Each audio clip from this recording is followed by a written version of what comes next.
been a speech pathologist with an early intervention program in this area for many years, and we've provided home-based activities and home-based services. So I really understood the importance of home visiting and the relationship that you develop with families through home visiting. What really attracted me to Firstborn, however, was the curriculum, or the activities and the information that we share with families, for a few reasons. One is it's research-based, so it's the best practice, it's the best information that we have about raising children. I also love the sensitivity it has to individual families, to communities, and being able to adapt it based on their needs. And families is pretty broad these days, so it can be a single mom, a single dad. We have a lot of multi-generational families where grandma and auntie are living in the home. So that's important that we are able to do that kind of adaptation. We have very diverse families here, mostly Navajo, but also some Zuni and Hopi, Apache, and often the families are not traditional. They can be extended families, and sometimes children need to be taken care of by other relatives, not their biological parents.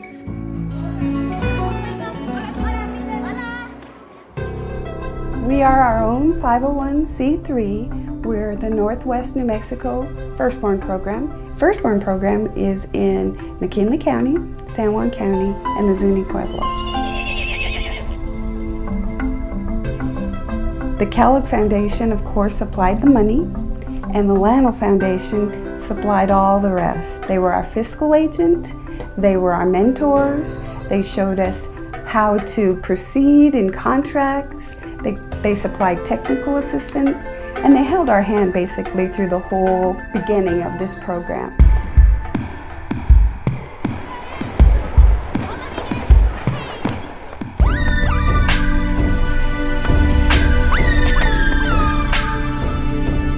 I've seen changes in the community already. Families are talking about how their own family has changed, not just themselves, but grandma wants more information, they're sharing it with cousins.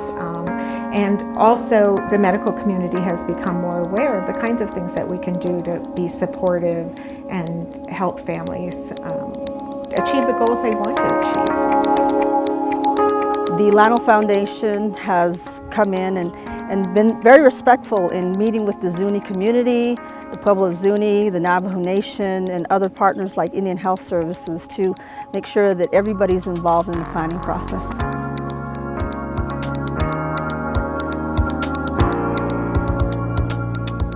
Oh, so she's enjoying her time with them. Yeah.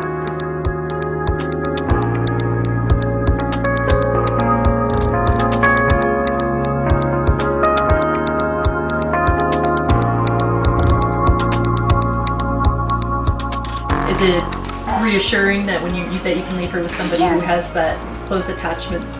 It will never be the same as the attachment she has with you, but it's still a close attachment. Yeah. Where are you going? So how is it going with simple commands? Asking her to give you something, saying, oh, she's gonna cruise for us now. Let's see how she does it.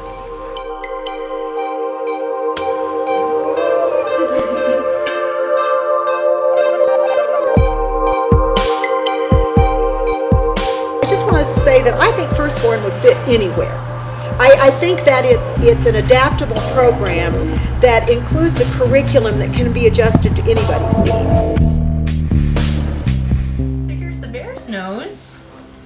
Here's Shay's nose. Where's my nose? So that's the other way you can extend it, is then you go from her doll, her bear, to her face, and then to show her your face.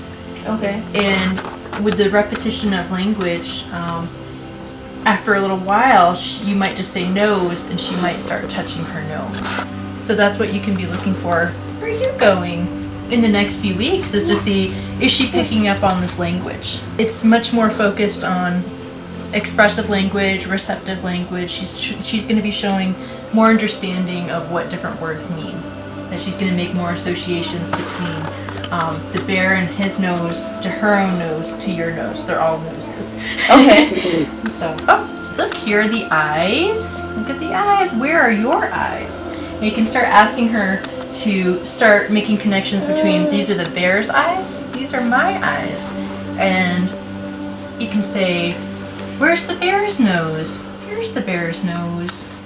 Where's your nose?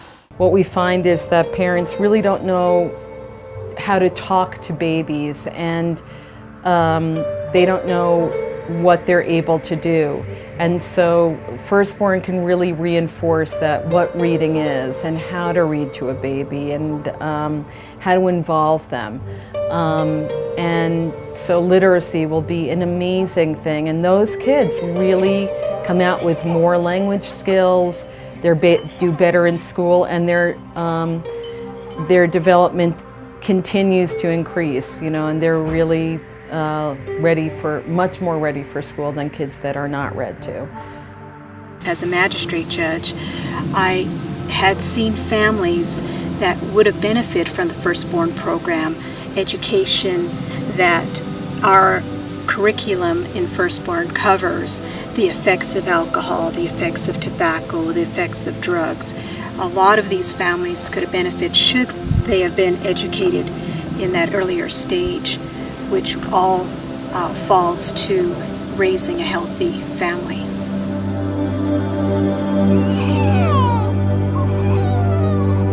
What is something that you might do to help her find her facial features, her nose, her eyes?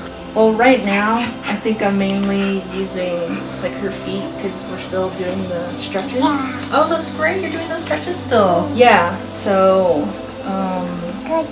when she's laying down, I'll grab her feet and I'll do that, and then I'll be like touching her nose with her toes. And Do you want to show me right now? I know she's wearing sneakers, but maybe.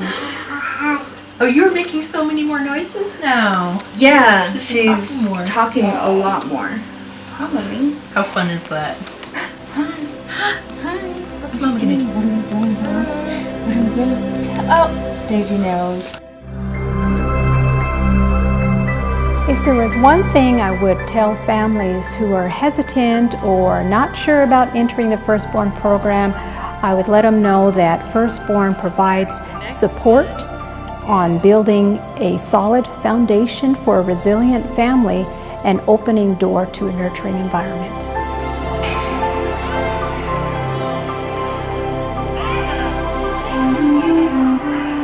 What I want for Mason is to have a successful life and to maybe in the future also help other people out in their lives too.